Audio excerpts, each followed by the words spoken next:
In the spec editor, we can add a note to a group to point something out to users or to leave a note for future users who are going to come in. Anyway, it's a fairly simple process. All we need to do is go ahead and select the group that we want to add the note to. And then we have this tool right here that says Add Notes to Group. And we can put in what we want to leave. And then all we have to do is hit OK. And then that note will appear right there above that group. We can also remove parts by editing a component's properties. All you need to do is go ahead and select the part in question right there. Give it a right click. And then you can go in here and say Edit Properties. And once you edit properties, go ahead and look for the parts list. And if there are any of these sizes that you are not going to need, all you need to do is check them off. And then what's going to happen is it's going to hide these parts that are marked Remove from Spec. So what we'll do is we'll go ahead and apply that.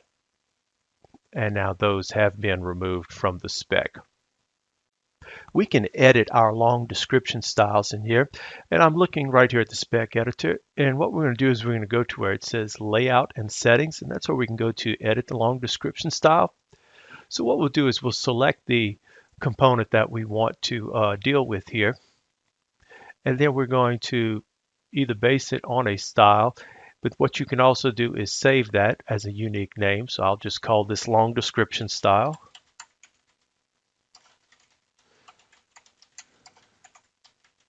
All right, and we'll go ahead and create that one. And then what you can do is you can change the properties.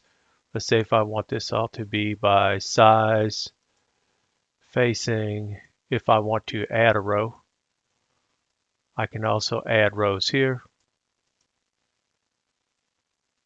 Design standard, just making some various changes here. And then once I do that, I can go ahead and apply it. Okay. And now whenever I go here and I want to have descriptions, have my long descriptions, I can go ahead and I can choose the long description style for the family. And if I wanted to do it for the style, for the size as well, I could do it there. So now I can go ahead and add that in right there and then just go ahead and hit apply.